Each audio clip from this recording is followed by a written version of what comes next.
Hello, it's the end of June, and I just wanted to show you what I've got planted here in the patio garden. These are zinnias. These are cut and come again zinnias. Behind them are venery zinnias. These eventually, and particularly by next month, will be 5 feet tall, maybe 6 feet in some cases.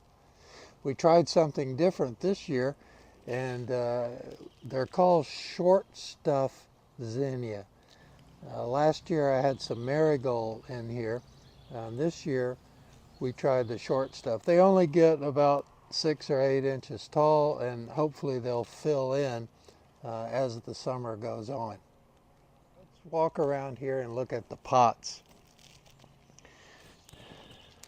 I've started several pots here. I have them raised up off the patio because of the rabbits, but I've got several pots here. This is some verbena, and I've got lantana here. This is a type of geranium growing.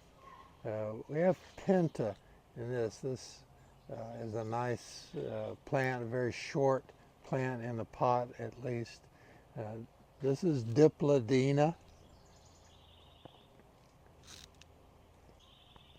Over here is some scaevola or fanflower, lantana,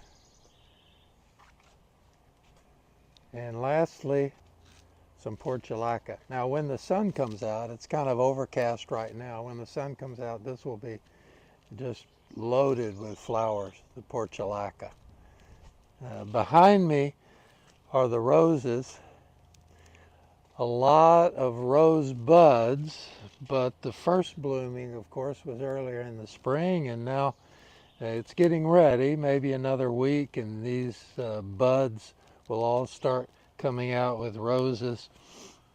You can see in this particular one called Cherry Parfait, the roses are coming out nicely. Next to the rose bed, we have phlox. This is candy tough phlox. They come back every year. It's a perennial, very showy, and they'll continue to bloom throughout the summer. Behind the roses, Shasta daisies.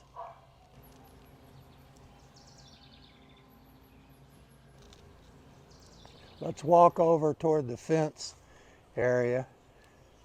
You can see several of the hydrangea bushes.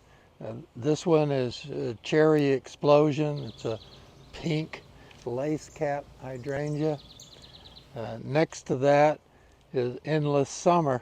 Notice that some of the blooms are blue and some are pink. When we have grown this in other areas, all of the blooms were blue if it's an acid soil. And the blooms turn out to, same plant, the blooms turn out to be pink when it's more of an alkaline. For some reason, this is both pink and blue blooms on the same plant. Next to the Endless Summer is Limelight. These will be white blooms in another month or so. Next to the Limelight is a Pinky Winky. This starts out as white flowers, but as the season develops, they transition to a pink, which is kind of an interesting change. All of this growth in the front was daylilies. These have finished blooming. The daylilies down here will continue, so they're spaced out. Behind the daylilies is a tall plant called false sunflower, very showy and yellow, and it's would be flopping over, but there's a fence around it, and it helps prop up the flowers. Some geraniums in a pot. This small bush I just planted. This is a small butterfly bush, And we're going to try that out. It doesn't really get much larger than that, although obviously just planted, it's kind of just it's a baby. Now, next to that butterfly bush, there are some coreopsis that we put in. This is also new for this year, and hopefully that will be a perennial that will come back every year. Behind the coreopsis are the cone flowers, and while we're getting blooms here the end of June, we will get flower heads on this plant, on these plants, for the rest of the summer. And then I will let them go to seed, because in the winter the birds like to get the seeds off of the cone flowers.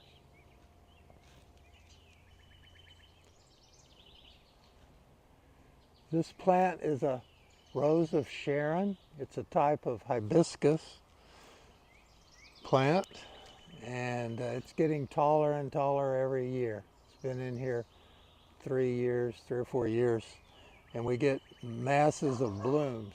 They've just started blooming this week, and it'll continue to have blossoms for another month or maybe the rest of the summer. Next to the Rose of Sharon is a stand of phlox, some more phlox perennials that will come back every year. Hanging baskets, Calabrotia.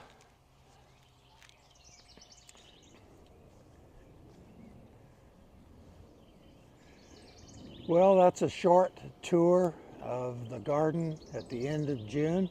I anticipate a hot July and a hot August, and so will be a lot of watering and keeping up with the flowers.